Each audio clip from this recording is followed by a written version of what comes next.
If I get there. All right. So. Obi-Wan Kenobi, you need that PVC? Is it ruining the frame? I mean, you look elite, but. I get made fun of a lot. All right. Back to our tale. Before I go into the Wizard of Oz, which I've had 10 people tell me, I think you missed the point of Wizard of Oz. Now that we're all in public, go fuck yourselves. I don't care. It's my interpretation. It's my story. All right, Brandon, I kind of want you to read this quote for me because you could turn any quote cool, but I'll read it. For while the tale of how we suffer and how we are delighted and how we may triumph is never new, it always must be heard. There isn't any other tale to tell. It's the only light we've got in all this darkness. I'm a relatively depressive, morose person sometimes. I try not to bring that to like my public persona. Like I'm gonna make this YouTube content. I'm like, fuck, I didn't want to get out of bed today. I feel like I don't want to listen to this guy. But this is something that has stuck with me for a long period of my life that makes me think about talking about my failures, my vulnerabilities, all the things that I've done that I think I've done shittily, and makes me realize that there is something more than just like humble bragging and getting up in front of 100 people and being really uncomfortable and being like, why am I important enough to talk in front of people? And I had to reconcile that developing training think tank because I really hate doing this. I didn't sleep last night. I get anxiety. I'm like, oh God, this is going to be awful. And I get fired up and I can't stop moving. So I'm going to be exhausted after this weekend. But I feel like it's an important thing for me to talk about who I am if I'm going to build a community around my ideas. I'm going to get coaches to follow me. I'm going to get athletes to follow me. So I wanted to talk about a little bit of my past, a little bit of my story, and how I came to be quote unquote successful. And I say that, I put that in quotes now. I'll get into why I did that in the story. But the Wizard of Oz. So what I left out yesterday, I didn't really get all the way to the ending. They open up the curtain and they realize that the Wizard of Oz is just a guy. But what happens after that is he says to all of the people, or the three things, is it Tin Man, Scarecrow, people? Things, whatever, entities. Says to them what they need to hear to develop the characteristics that they need. So he basically tells people like he tells the lion that he has more courage than normal people, and that courage is basically a state of mind. I don't remember the exact term. I probably should have prepared that better and had notes and watched it again, but that's really the narrative that I took away from it, is that there's just this regular dude, and if you have the right timing, the right person, somebody that's listening, and it's somebody that's willing to make a change, it doesn't really matter who's putting the message out. It doesn't really matter what they're saying. It can change you, and it can change you for the better. So, part 2 of the story is I lied to you. I said there are no wizards, but now I'm your wizard for the weekend. So, assume now for this part of the story, part 2, that I have all of the answers. I know what I'm talking about. That my experience and my past will somehow help you. That I've achieved something worthwhile. that this one I actually wanted to emphasize extra, that I'm the major reason for all of my athletes' success. It was all me. Has nothing to do with their work. It's just me and whatever I do, stand around and watch them work out. I know what to do in all situations for all things, and that I have achieved success. So I put this in quotes for a reason. I personally have always felt like I failed at everything that I did. And that, I think, that negative skew about who I am and what I want to accomplish cultivated a really almost psychotic work ethic. And at some point, that work ethic and the things that I did on a regular basis became a comfort blanket for me to operate. I get crippling anxiety if at the end of the night I haven't trained, got all my training designs done something creative for the business, and read a pretty substantial portion of something. And I know that could potentially be dysfunctional. If there's any psychiatrists in here, I can do a little consult with you afterwards and you can help me out. But something happened. I don't know when it happened, but something happened where it was like a weird shift, and it kind of happened very gradually, where people started being like, oh, well, you're successful. And I was like, what?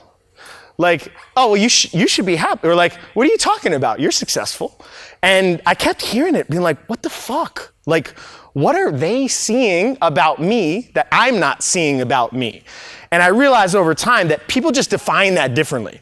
So somebody might think I'm successful because I have something that they want. People's attention. People come and they listen to me blabber my mouth. I have a business that creates a large amount of revenue. I have whatever the thing is. In my past, it was athletics or whatever the thing is. So I'm just going to operate from the assumption that I've attained it now. So that being said, how did I become the wizard?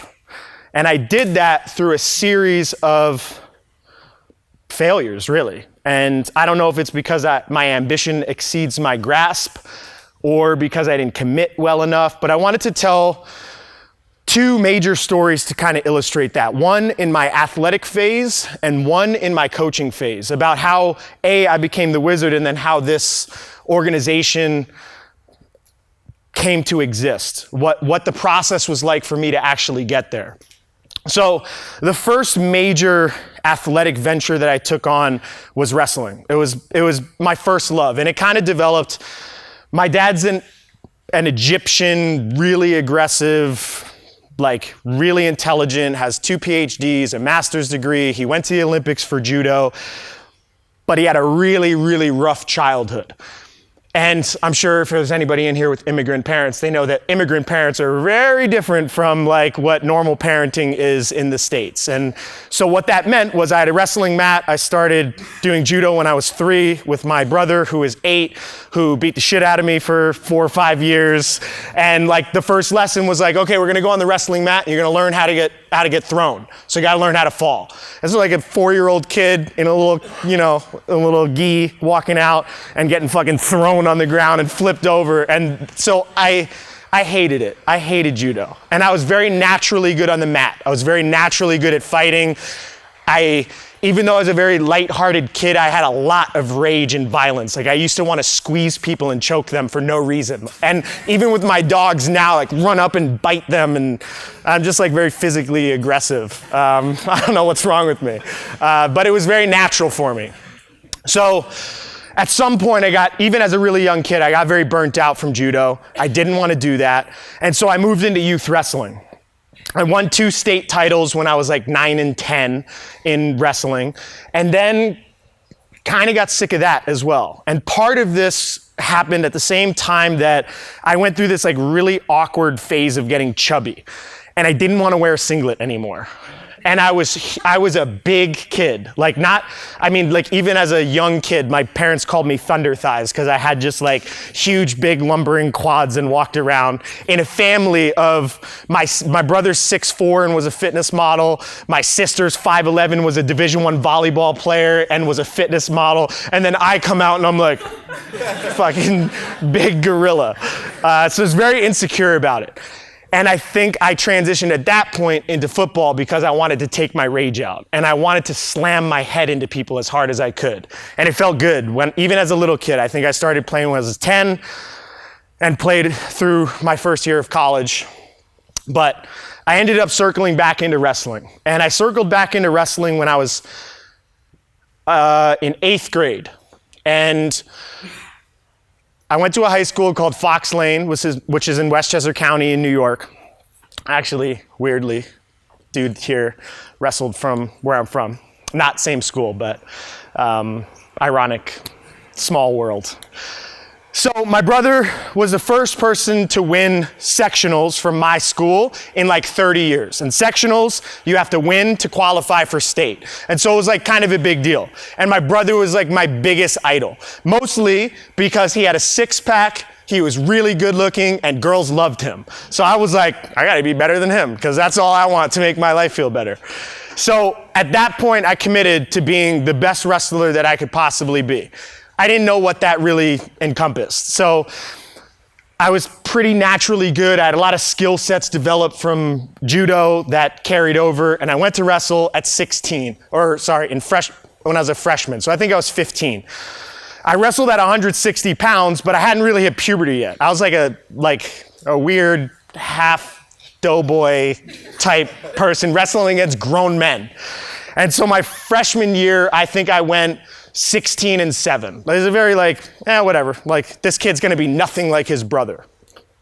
And then, after that year, I hit puberty, and I got a lot stronger, a lot faster. So my sophomore year, I went 35-3, and I lost in the section finals. So I was unranked going in, which pissed me off because I was like, man, I'm 34-2, or 33-2. I've only lost twice. Why am I not one of the favorites to do this? I ended up getting to the finals. I lost 7-3. I had really, really, really, really bad performance anxiety. And still, all of the people in here will tell you that when I work out, I get way too overexcited. I don't have the ability to calm myself down. So I'd be on the wrestling mat fucking this on the sidelines, in my head being like, dude, calm down, you're gonna throw up. Calm down, you're gonna throw up. And my body would just hum. And I was like, God, I wanna fucking kill this person. And I know it's not good, but that's just what was going on inside. And I probably didn't spend enough time learning about my psyche and breathing to calm myself down. So I ended up losing that match, and I fell off the deep end psychologically. I just couldn't take it. I was only 15 or 16. I had never drank. I was a straight A student. I was the exemplary person. And I was after that, I drank for the first time. I found girls. I started smoking weed, and it was oh my God, this is awesome. So I came back in my junior year of high school, and I tend to take things a little seriously. So I took my whole 6 months of becoming a degenerate in high school pretty seriously. And I got really out of shape. However, in that period of time, I was still strength training. So as a junior in high school, I think I back squatted. They were maybe 3/4 back squats. They're not legitimate back squats now, but 550 for 5. I had went over 350, I think, for a single and bench press. I was power cleaning 315. I just was I turned into a man-child really quickly. So my first game in football was really awful. I got double calf cramps. My coach was like, dude, we're gonna have to sit you. And I started as a sophomore on my team. So it's just a really weird experience for me to be oh my God, there's this kid who's doing awesome, and then comes in and I'm in my head, this might be a little bit mean to myself, but I was oh my God, I'm a piece of shit. That's what happened to me instantaneously. So I made a decision that day. It was the beginning of my junior year football season to change my life. And I was I'm gonna take everything seriously because I don't like this feeling and I wanna be the best. 3 weeks into the season, I went to tackle someone. I went to strip the ball out. Somebody landed on my shoulder, popped my shoulder out of the socket, tore my labrum, tore my bicep tendon. I didn't tell my coach. I ran off the field. I knew it was out of place. I had one of my buddies punch me in the shoulder. It ended up kind of popping back in. I played that whole game. And I played 4 more games without being able to like lift my hand up over my head. So it came out where like we were playing and we were doing like pass drills, and I was a linebacker. I ran out, they were throwing balls out, and I couldn't go up to catch it. It was like going up like this, and they're like, Max, what the hell's wrong with you? So I ended up getting surgery that year. I didn't wrestle that year, which was really hard for me emotionally, because that was like the thing that started to turn into my skill. Like I really wanted to put time into my craft. I found a really good coach.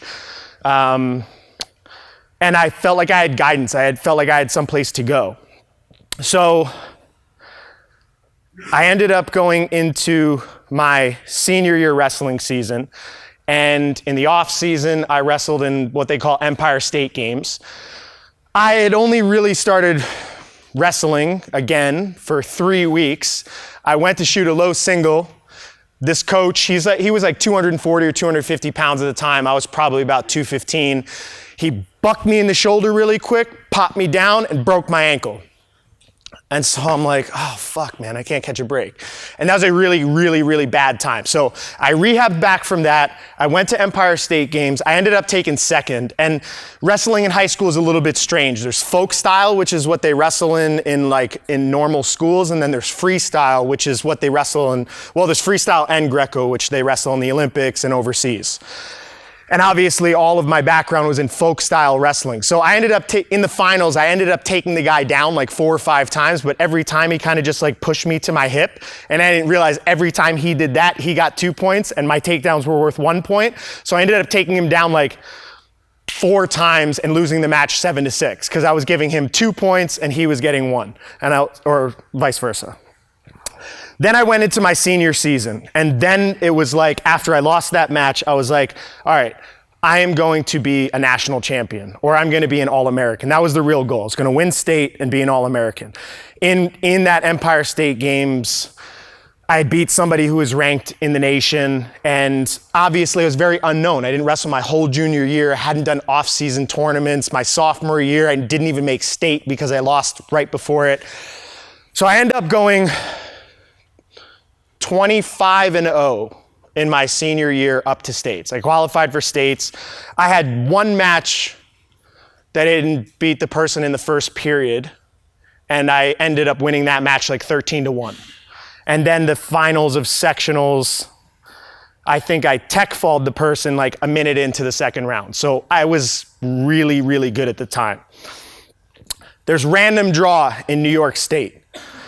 And I got drawn against a guy who was ranked in the top of the nation in the first round. Now, I had really bad performance anxiety, overexcitement.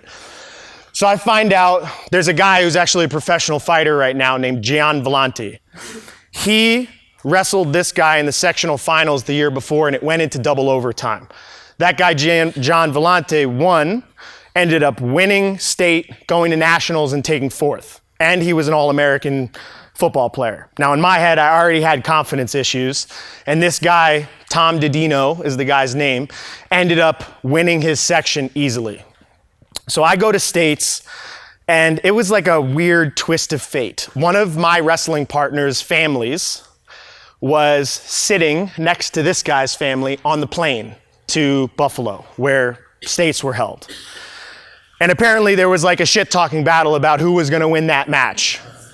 And somehow, my friend's fucking mom came up and told me about it, which I didn't need to know. I already knew who I was wrestling. I had people go and film his section finals. I knew his tendencies. I knew what he wanted to do. I was crazy. And so I went into that match, and I don't think I've ever felt as powerful as I felt in that moment in time. And I ended up fireman's carrying him so fast that he flipped out of my hands, took him down 2-0. Stands up, blast double him down to the ground, 4-1. And in my head, I was like, I'm gonna be a fucking All-American. These fucks can't touch me. So I finished that match 4-1 in the first period. And it stopped, and there's 2-minute periods in wrestling. 2 minutes, there's usually like a little, like they flip a coin, and then wherever that coin goes, you're top, bottom, neutral, and you make a decision. And then I also have never felt so weak in my life as right after that period. I couldn't feel my hands. So I was like, fuck, I don't know what to do. So I told my coach, I'm like, fuck, I'm injured. And I called an injury timeout, which is illegal, but you're not supposed to just fake it. But I faked like I was throwing up. So I looked over at the clock, and I think there's like 90 seconds. I don't remember exactly what the time is. And I was like, oh my God, come on, get your shit together. You're gonna be okay, you're gonna be okay. So I spent the next 4 minutes of that match basically trying not to die. And I ended up losing the match 7-6. And even now, which is so silly because it didn't really mean anything, it brings out so much emotional pain. Like, I lost that match and I looked out, obviously like, my dad was disappointed, and I don't even know if it was disappointment. I'm sure some of it was just that they were sad. And I looked at them and I was like, fuck, like the whole dream is gone. I did this for nothing. And I had another guy who was a Division II national champ who helped me wrestle and prepare for that, who was like, I can't believe that your conditioning and your laziness held you back from being one of the best wrestlers in the nation. And he said that to me right after the match, which, fuck, I wish I could go back and punch him in the face now for saying that to me. But he said it. I went under the bleachers, and I think I cried for like, I don't know, maybe the first time in like years. At that time in high school, I was like, no crying. I'm not allowed to cry. And I just bawled. And I decided I was done. I was like, I'm not wrestling ever again. This sucks. So my coach ends up coming out, and my coach in high school wasn't really the person I really looked up to in wrestling, because it was this other guy who really mentored me and gave me a lot of help getting better as a wrestler. And he came out and he said, you're really gonna regret if you don't go out there and wrestle back. This is where real character is developed. And I didn't really give a shit what he said. I had been back there for 3 hours, just laying there in sweat, in my singlet, crying, snot dripping down my face. And he was like, Max, you're on deck. Like they had got, so I wrestled at 215.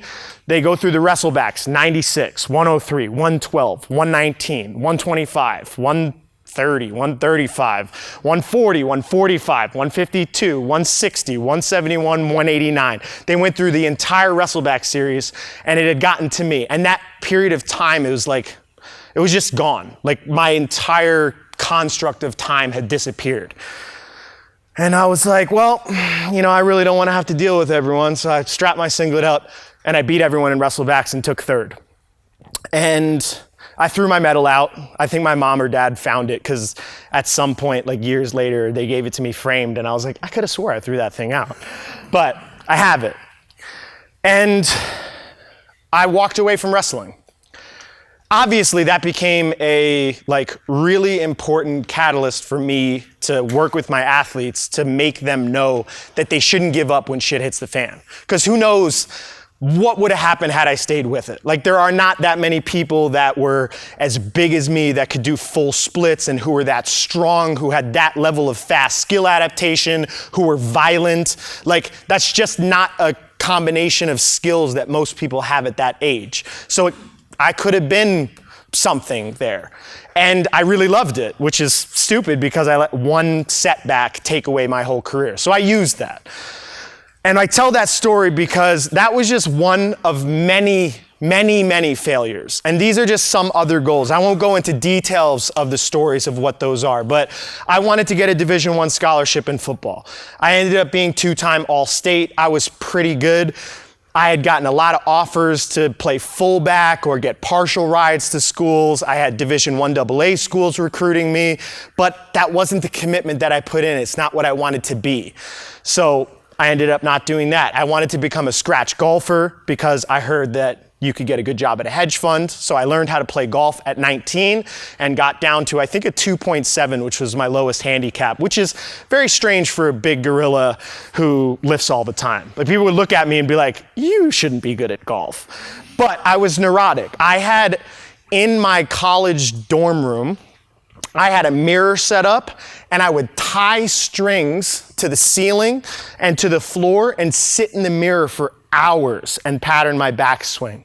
Hours. I had knocks in the ceiling from where my club hit the ceiling. I had holes in the wall from where I practiced chipping.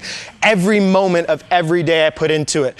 And at some point, I played a round of golf and it just didn't go the way that I wanted. And I was like, fuck this. This isn't worth it either. Like, it's just never gonna work out. Like, how much harder do I have to work to make this happen?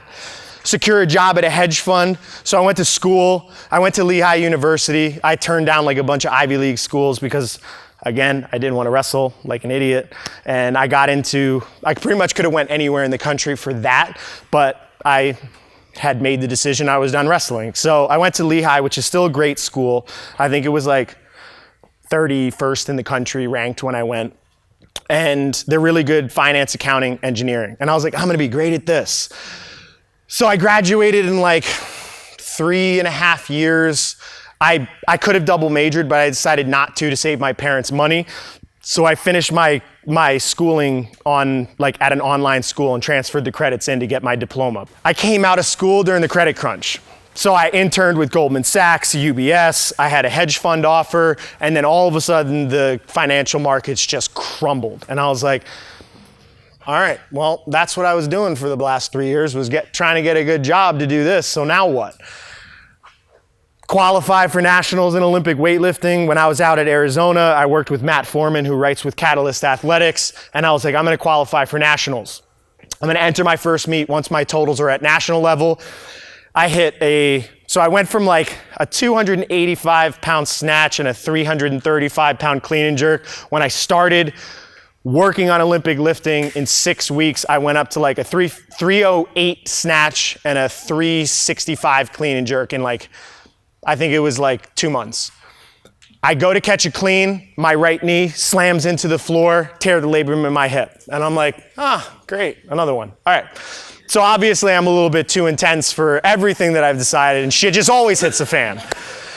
I had a desire when I was younger. This changed a little bit, and I set that goal when I had a different relationship with money, but I wanted to be a millionaire by 30. That hasn't happened. I'm over 30 now. And then coach an athlete to the CrossFit Games to win. I didn't want to take 4th podium. I wanted to have somebody win. I'm just being honest. I still want that. And I'm not scared to admit it. I'm not scared to tell my athletes, and I'm not scared to put that pressure on people, because I need to find the person that says, oh, fuck yeah, I want to take first. Fuck Matt Frazier. Who is he? He's a dude like everybody else. Like, I don't see a problem with trying to beat him. Now, he's really good at CrossFit, and he's really hard to beat. And I've realized that more and more in this process, that I'm gonna have to work really hard for that and find the right subset of circumstances at the right time to make it happen. But that's story number 2, because that one's more relevant to how Oz was built. My TTT Oz, the wizard. So the story and the narrative for how this played out in CrossFit is I started in 2009, and I was fighting at the time, doing MMA stuff, doing grappling tournaments, and somebody brought me in and they were like, hey, you should try this CrossFit thing. You'd be pretty good. I was like, all right, cool, whatever. It's conditioned for fighting. Cool, I like to hurt. So I did that for a while, and then I found out, man, I like this a lot more than getting kicked in the head or having people try to punch me, because I don't really know what to do. So I started to kind of transition my time more towards CrossFit. In 2010, I tried to make it through sectionals, but it was very body weight dependent. I was cutting weight and dieting really hard. So I was like 220.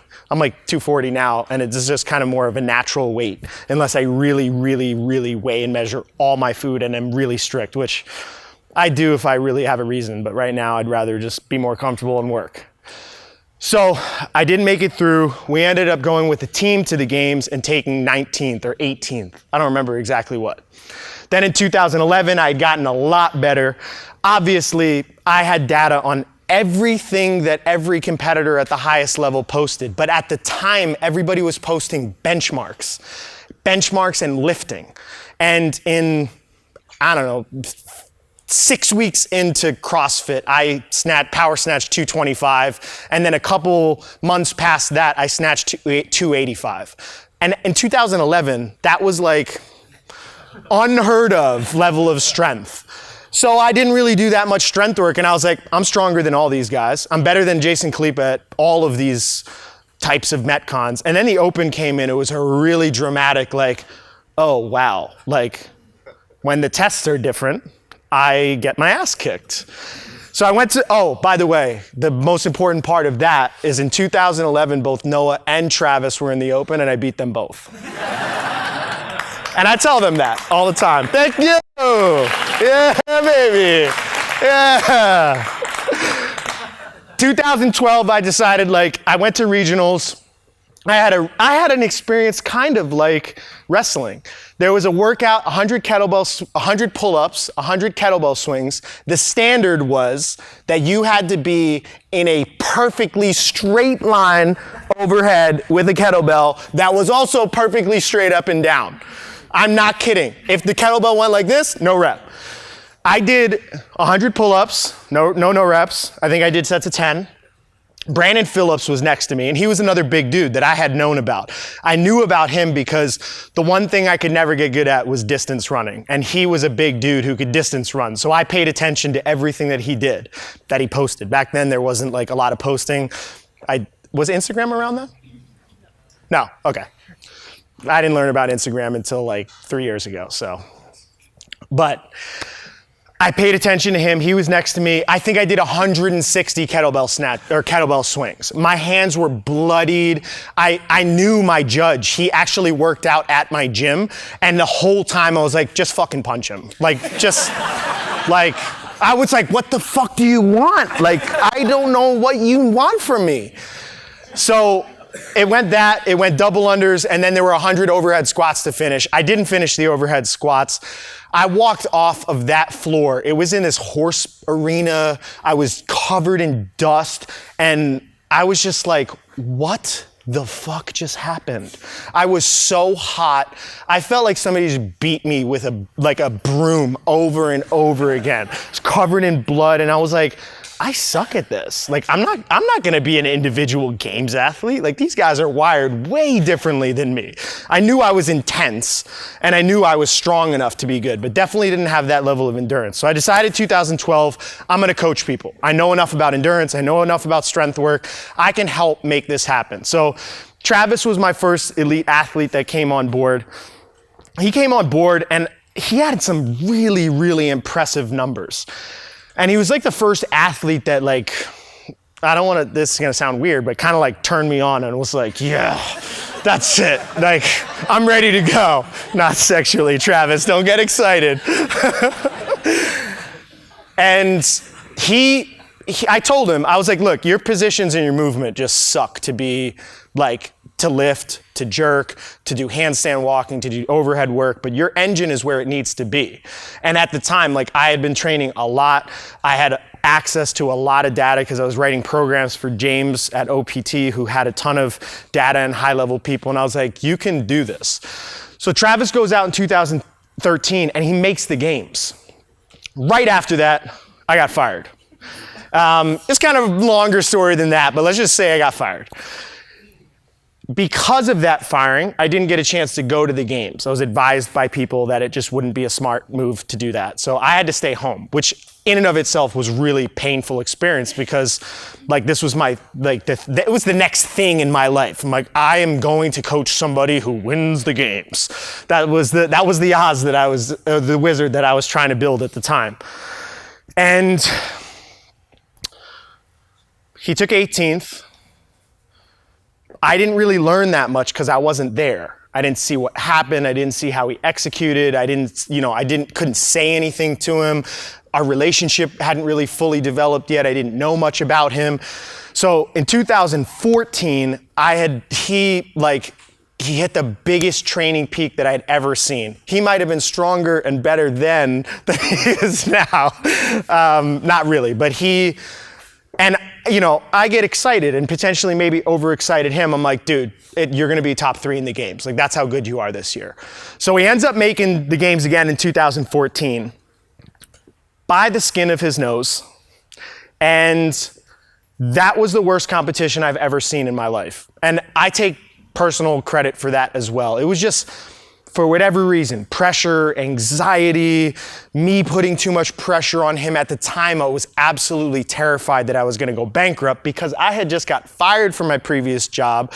I lost $50,000 on the sale of a house, and I had a pretty big portion of money that was going out every month based on what was going on in my life. So Travis was like my ticket at the time. Like if he did well, I knew that I would be able to get the visibility that I needed. So some of it probably was me riding him really hard. I brought him out to Utah before the games, and I told him that my goal was to break him.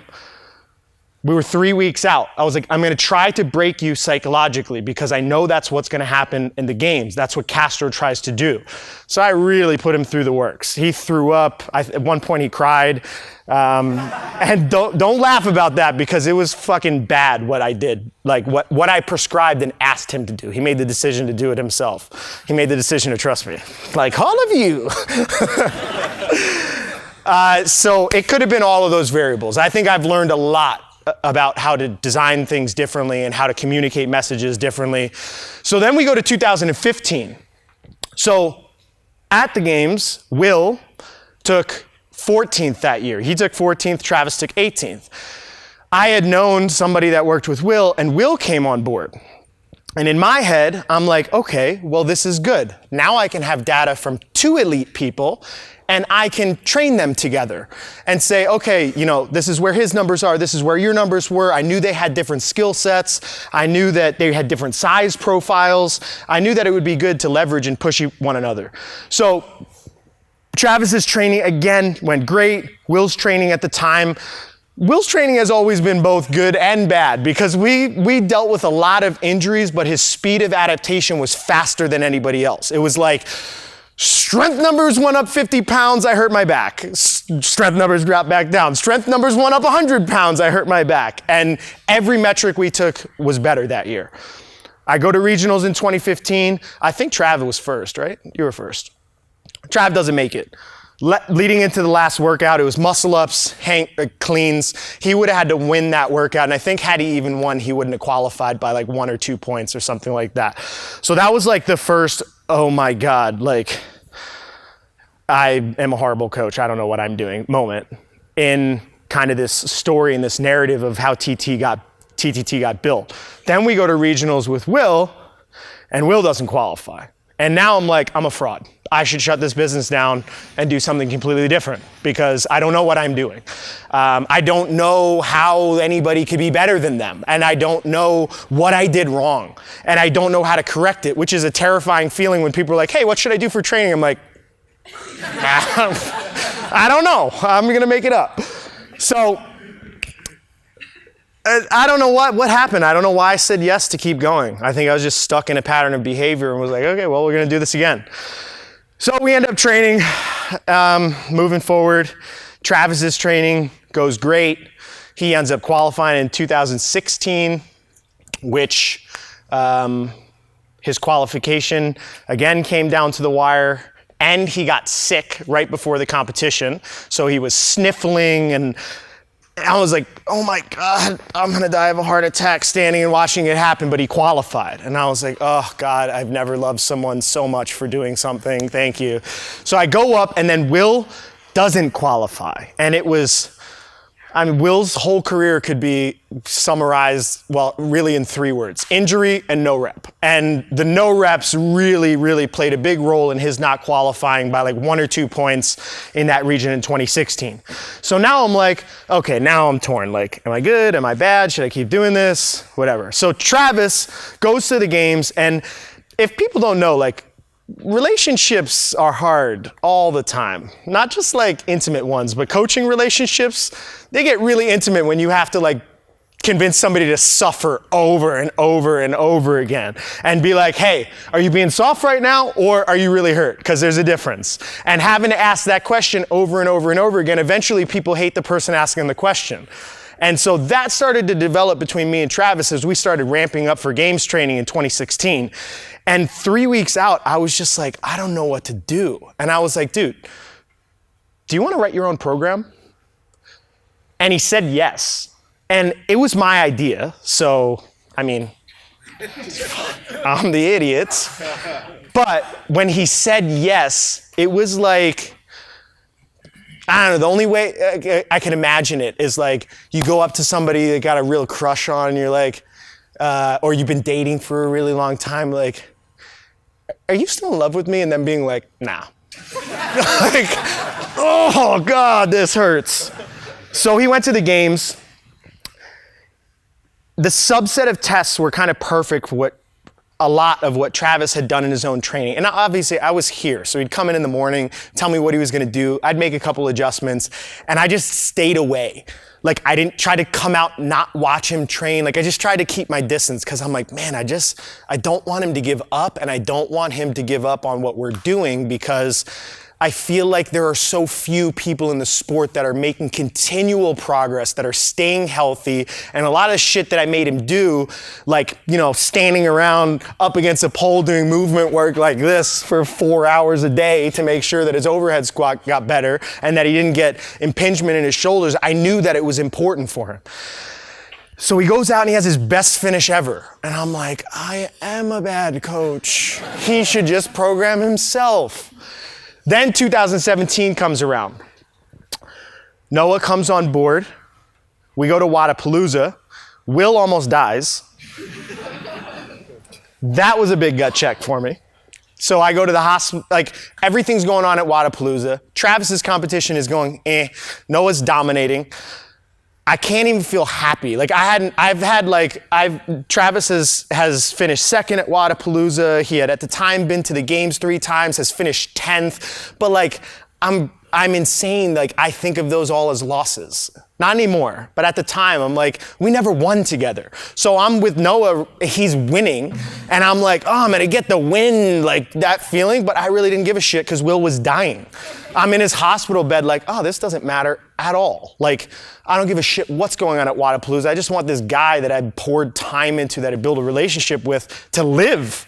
I want his kidneys to survive. So he ends up being okay, which is good. He's here, he's working out. That's the end of that story, yeah. And we go to the games this year. Travis went through a pretty rough emotional time at the games. And ironically, I think it was all of those emotional times that set the foundation for him to do well moving forward in like Dubai, and kind of having the confidence that a lot of people see him now doing in training. A lot of that stemmed from how bad the emotional experience was at the games.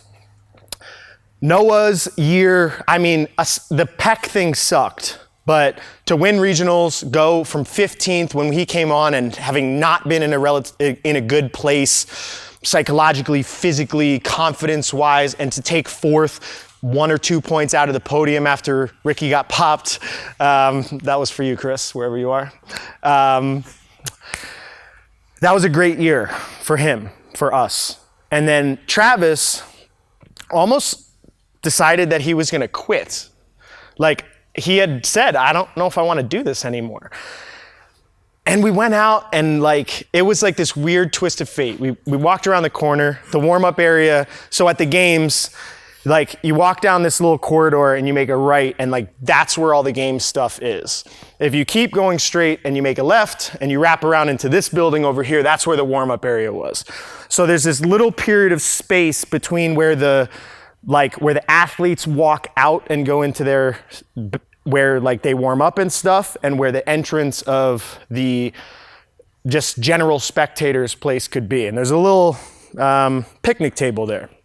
So I went out there, and at the time, like, I got a lot of stuff going on in my own head. Like, what am I doing for a living? Why am I doing this? Like, this is so stressful. This is so out of my control. My other coaches can handle this stuff. Like, I should just do business stuff. I should just I'm not doing training think tank anymore. So I'm going through my own like psychological warfare to keep myself in it. I sit down and I talk with Trav. I'm like, yo, like, you have kids. What are you gonna tell them if you quit? Like, if you just stop trying? Like, what legacy do you want to leave? What about all the people that are in here that did fundraisers for you to go out to the games? Or me, who's been here coaching you and giving away my fucking time for free, while other people are willing to pay me exorbitant amount of money. I don't know how to pronounce that word, but that was as close as I can get. And like, what are you doing? And there was a switch that went off. It was actually right before I think he had taken second on the assault bike hammer workout. And I think that experience, a little bit of underfueling, like the power output that went into that kind of left the rest of the weekend after that workout a little up and down. And there were some cramping issues that he dealt with, but it ended up not being too bad. I mean, he was in contention to move up to, we had set a target on the last day to move up to 6th. And he ended up being in a position to have had his best finish ever. So in my mind, I'm like, not all negative, but he still took a step back under my guidance and took 10th under his own guidance, so maybe I shouldn't be doing this with him. Like, maybe I'm just wrong. So we move into the team series. They win. Noah and Travis got together. Travis goes out, has the best competition in his life at Dubai and takes second, and with a couple little execution things, potentially could have won that, which is a big positive step. We went to Wadapalooza. They took second as a team. That wasn't great, but it's okay. But the big story there is Will's alive and he competed. So thank you for living. But anyway, all this shit has gone on and it didn't impact the growth of the business or what people thought of me at all. Like, this is my narrative. This is what's going on in my head. Like, all of the turmoil, all of the failures, and then people would come up to me and be like, you're an inspiration. This is the best stuff ever. Thank you for sharing your ideas and your content. And I was just like, what is going on? This doesn't make any sense. Why do you listen to me? Nothing has went the way that I want it to go. And so Oz, TTT, was built on failures. That's all that it was. And I think that the struggle, I talked about this yesterday in my talk, that everybody, in order to attain what their version of success is, has to go through struggle. And I don't know, maybe I'm a drama queen. I think I am a drama queen. I struggle more than most people. I wake up some mornings, and I know this is gonna sound funny, but I actually think that I had gone crazy. I'm like, oh, I woke up and I'm crazy. Like, it happened. And I have this weird paranoid fear that it's happening and that I'm slowly becoming psychotic. Or maybe not slowly, maybe I was born that way. Or that people will use the term, they'll be like, oh, you're smart. And in my head, I'm like, they mean fucking crazy. That's what they mean. And it's like it's a legitimate thing that runs in my psyche. I have an endless questioning of what the term health means. I've had so many things that the fitness market has called elite. I have been big, muscular, and lean and felt like absolute shit and mostly stopped because I had no libido and that was important to me. And I was like, whoa. I'd rather be a couple pounds overweight than not feel good down in my pants. I've been super flexible. I have been super strong. I've been relatively fit. I've used my obsession to be able to create all of these contexts of what success is in the health market and realize that, like, nobody has any fucking clue what that word means. You're like, oh yeah, it's a perfect blood profile. I'm like, oh really? Compared to what? Compared to the reference ranges that you get, what are the reference ranges? And most people are like, I don't know, but I'm abnormal. I'm like, oh, so because all of your stuff is normal in a population of people that's like 68% obese, you're healthy? I'm like, I don't know if we can just stick with that. I'm like, oh, you're healthy because you got a 6-pack? Oh, okay, cool. Like, how do you feel about yourself when you look in the mirror? I hate myself. I'm like, well, obviously the context of health is just way more complicated than that. And I constantly question, like, what should I be doing? Like, as a leader of a health organization, should I just like diet really hard and get lean and then pretend that I'm happy so that I could tell other people to do that? Like, should I get strong again? Which I've actually been trying to do. And ironically now I'm like, God, it's so much harder. I used to just be able to touch a barbell and get stronger, and now I keep getting hurt. And I'm constantly questioning what that word means. I'm constantly questioning it with my athletes too. Like, how far do you push the envelope of performance where you're like, whoa, okay, we went too far, and like you're unhealthy. And that questioning is like, it's a really difficult thing to be in a position where you're telling somebody what to do with their time, knowing that it could negatively impact how the rest of their life goes, what their health profile will look like long term. Success, what other people call success, it definitely hasn't filled like that void inside of me that makes me want to kill people that get in my way. I don't know why that is. I don't know why I was born like that, but it hasn't been enough. Frustration in my training. Sometimes I question, like, am I giving other people too much time, not enough to myself? I can't spend enough time quieting my mind. I think if I had my ultimate vacation, I'd disappear for like a month and just not hear anyone. No phones, no computers. I would just sit in stillness and just wait for like some of the stuff to filter out, watch it and be like, finally, I could just calm down now. And there's never enough time for that in a day. It's just like constant monkey in my brain being like, I'm gonna throw these thoughts at you. Have fun. I have doubt in my protocols. I tell people to do things, take the year off. Hey, I think you need to lose some weight. And you never really know how that's gonna play out. It could be a complete backfire. All the time. I divert my time between myself or my business, and I'm constantly fantasizing, like I'm sure everybody does, about what it would be like on the other side. Like, well, what if I just quit and disappeared and just gave the business to everybody else and be like, you get to deal with this shit now. Like, that's real. It's a real thing. I'm sure this is the same thing that happens when people get married. Like, at some point you're like, well, what happens if I did get divorced? And a lot of people decide too, because that fantasy is real, right? Like, it's always easier outside of what you have to think about how it could be positive. So that's what the struggle was. So the conclusion of this talk is my favorite thing. On Instagram and on the internet, there was a period of time where I was like, I fucking hate fitness market positive lists. The 10 things you should do. So that is what I'm ending with. The 10 keys to success, because I've decided it's time to conform. 1, fail forward. The concept of success is an illusion you create in your own fucking mind. Just work hard and just really commit to what you're doing, because eventually if you keep doing that, you're gonna fall into what you like doing.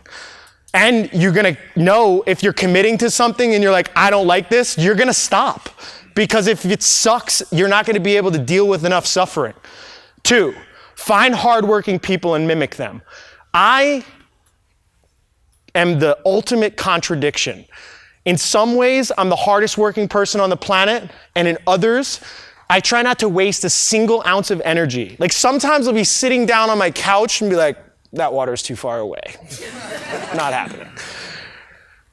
But what I've found is that I've found people that had sick, savage work ethics that I had to be accountable to be a part of their clique. And so I found people and just kept trying to get better. People read books, and when I started reading more books with them, I was like, well, fuck that. I need to find somebody that's smarter. Then I found Evan and was like, all right, you can read more than me. I'm cool with that. And all the athletes who definitely contributed to my body breaking down, trying to keep up with them. But point 3, manage your feelings. So open-wise, you're gonna have some weird feelings. Sickness, pain in your body, stiffness, joint irritation, emotional limitations, all of that stuff is gonna come up. Outside of the open, I feel like a lot of people make life decisions way too emotionally. And not to say that emotion isn't part of the cognitive process to make a decision, because at some point you do have to trust your gut, but I feel like you have to manage those things and not let them take control. And what happens in the open is people will step into a workout series, the open, do bad on one workout, guide all their training for that one workout for the next year because they hated that feeling. And they're like, I never want to feel that again. Manage that shit. There's 100,000 things in CrossFit that you have to get better at. If your emotions are making you select what your training protocols look like based on that one little bad experience, you're setting yourself up for failure. Evaluate your relationship with time. People say to me that they're busy or they can't get things done. And I'm like, I feel like I could reorganize your life and find another 4 hours in there. And same thing with training too. Like, people will be in the middle of the workout, do a set, walk over, get some drinks, come back over, and their session takes 2.5 hours of just unfocused shit. That relationship that you have with time and the sense of urgency that you need to have to be a good CrossFitter should be applied to all of your training, unless the training is specifically designed to bring you out of an anxious state and be more mindful and be lower intensity. But you have to have real comfortableness with being rushed and being urgent. It's something that's necessary to fundamentally to be a good CrossFitter. And when I say evaluate your relationship with time, that could be goal specific too. Like if you are an endurance athlete, 8 hours of having a high heart rate needs to be something you're comfortable with. 8 hours for me, like walking or standing up or even sitting in the same position sounds like an eternity. I wouldn't be a good endurance athlete. If I needed to, I'd need to cultivate a different relationship with time, which again is a construct of your mind. And what I mean by that is how different is a minute on the rower, or let's say, a minute on the rower at the end of a 2K versus, I don't know, a minute having sex. Those two things are not the same. They're not the same unit of experience. And so your relationship with time is definitely different, whether you're in a pleasurable state, in a painful state, and you should constantly evaluate that. Stay positive. That's different for different people. I wish I could do a better job of that. I'm trying to do a better job of that. I told my people in a staff meeting to hold me more accountable. Dream big, so wherever you think your expectations are in the open, shoot a little higher than that. And don't let yourself get dragged down by like, well, what if, doubt, all that stuff. Discipline yourself, that's pretty straightforward. Just do what you say you're gonna do, or do what you've asked your coach to lay out for you. That's like the biggest thing I see with people, is they just don't stick to their own stuff. I want to get leaner. All right, this is what you have to eat. Oh, it was a little hard with this. I had to do this. No. Discipline. Do it. Do it or don't say you're going to do it. One or the other. 8, allow yourself to fear. I think I hated fear and I attacked that with aggression. That's something that I probably now I'm like, all right, whatever. I'm afraid of everything. I'm cool with it. And it's like, and I'm not scared to tell people I'm scared.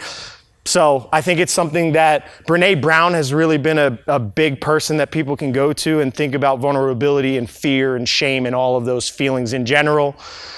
Control your internal narrative. I think I've just started learning how to do this, how to construct my perception of who I think I am more than I let the outside world do it. People let Instagram, a leaderboard, people they don't know, some person from their past who called them shit, and all of that shapes people's lives. Like it literally shapes who you think you are, which is insane to think that those minor experiences can make that big of a difference. And then the last is pay attention to your breath. I talked enough about that. This is why I'm always over at staff meetings, because that was supposed to be 20 minutes and it was an hour. So I'll just end with pay attention to your breath. Coordination of your breath, how you breathe, how fast you breathe, how to do relaxed breathing, all of it, how you brace with your breath, how you can use breath and air to pull into your chest cavity and hold your breath and create internal core pressure to be stronger with a barbell. I know it sounds silly to say that breath is one of the fundamental things that creates high-level physical performance, but it's absolutely true. So those are my 10 keys to success, and we will circle back to my Wizard of Oz to conclude tomorrow.